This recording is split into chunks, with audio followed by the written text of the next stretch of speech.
Hey there YouTube, Wrestling Optimus here, back with another action figure review. It's Wednesday night, and you know what that means, time for AEW Dynamite on TNT.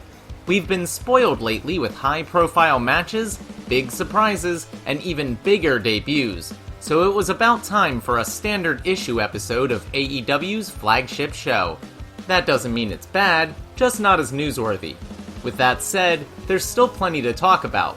But first, if you're new here, make sure to like the video and subscribe to the channel for more pro wrestling and action figure content. Now, we're headed into my custom arena, so for a recap and review, let's take it over to the action figures.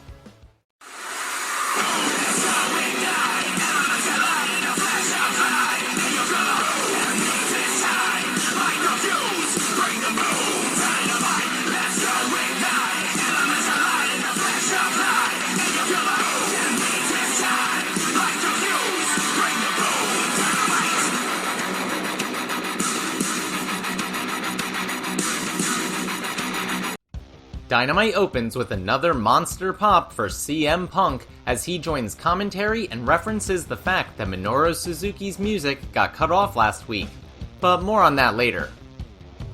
The first action of the night, however, is between the Elite Hunter Frankie Kazarian and Adam Cole, baby.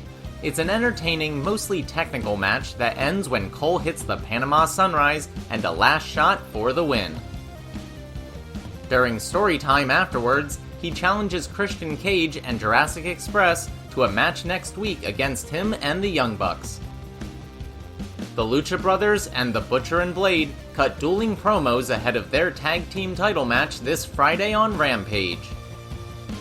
Fuego del Sol, along with Sammy Guevara, challenges Miro to a rematch for the TNT Championship, and puts his newly purchased car on the line. Later in the night, Miro accepts, saying he's going to bash in Fuego's brain before he bashes in his car. Out comes MJF for another epic heel promo where he doubles down on all the offensive things he said last week about the Pillman family. After some more heated barbs, Brian Pillman Jr. runs down with a chair. He's briefly stopped by Wardlow, but eventually stands tall. Jungle Boy and Christian Cage get in some nice digs about Adam Cole's time in developmental before accepting his challenge for next week. Dante Martin and Matt Sydal, who are usually with their respective brothers, team up to take on FTR. It's a classic battle of high-flying versus technical ring psychology that you would expect from these guys. Despite showing off his incredible athleticism per usual, Dante eats a big rig as Dax and Cash pick up the win. Lance Archer seems to have traded in Jake the Snake for his old New Japan faction leader Minoru Suzuki. They cut a promo on Jon Moxley and Eddie Kingston, challenging them to a tag team match next week at Grand Slam. Malachi Black makes his way to the ring in typical spooky fashion for a promo. He immediately points out Cody Rhodes' Go Big Show co-host, Rosario Dawson, who's at ringside wearing a Nightmare Family shirt, and calls her his enemy. Cody comes down, but shockingly, before he gets there, Rosario jumps on Malachi's back and starts to choke him out. He escapes and brawls with Cody through the crowd up to the concourse. The Bunny cuts a promo on Anna Jay ahead of their match this Friday. Surrounded by the Dark Order, Anna tries to respond but gets interrupted by Evil Uno. Alex Reynolds returns and everyone starts arguing, so Anna and Ty Conti storm off.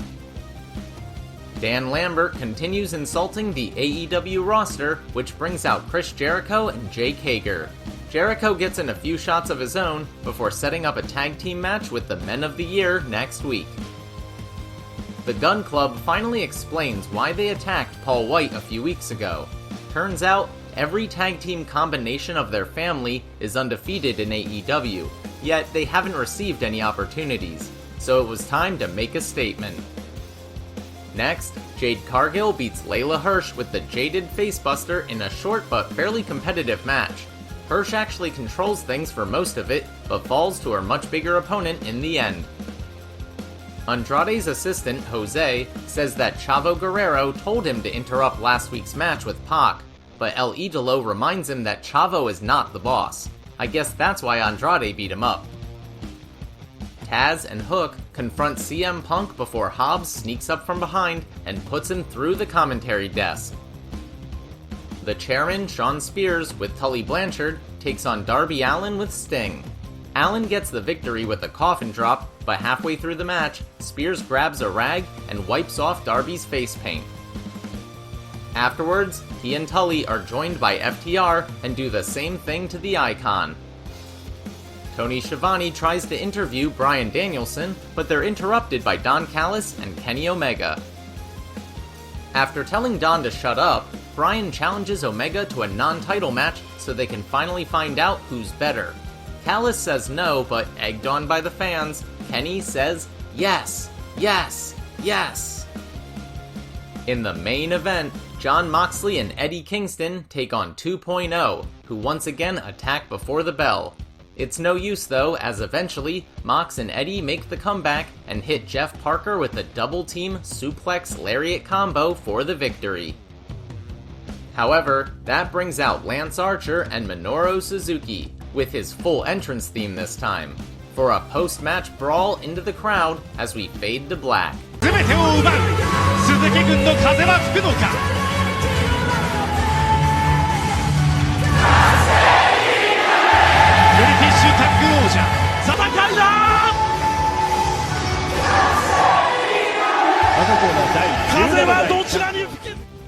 There's two things I really appreciate about AEW that I noticed on this show, especially in comparison to WWE. First, AEW announces their entire card ahead of time and promotes it at the start. Raw and SmackDown, on the other hand, usually open with a talking segment that establishes the card, begging the question, what was the original plan? I get the card is subject to change, but that doesn't mean it's subject to creation during the show. And then there's how each company goes off the air. Tonight ended with Moxley, Kingston, Archer, and Suzuki in the middle of a brawl. You can safely assume they kept going afterwards. But over on NXT, they ended with a stare down between two guys. So what happened when the cameras stopped rolling? Did they just awkwardly walk away from each other? Literally from start to finish, the WWE production style is seemingly designed to break your suspension of disbelief and make you feel stupid for even being a fan. Meanwhile, for all its goofiness, Dynamite doesn't insult your intelligence. It just makes sense, and strangely, this otherwise throwaway episode was a perfect example of that. Alright, that'll do it for AEW Dynamite on TNT. Thanks so much for watching. Let me know what you thought in the comments down below. I'll be back this weekend with an unboxing video, and then again next Thursday with my review of AEW Grand Slam from Arthur Ashe Stadium in New York. If you enjoyed this video, make sure to do all that normal YouTube stuff. Smash the like button, share with any wrestling or action figure fans you may know, subscribe to the channel, and spread the word. You can also talk to me over on Twitter at WrestlingOptimus, or see all my best figure photography over on Instagram at WrestlingOptimus. If you haven't seen last week's Dynamite review, you can check that out right here. But until next time, I've been Wrestling Optimus, and I'll catch you later.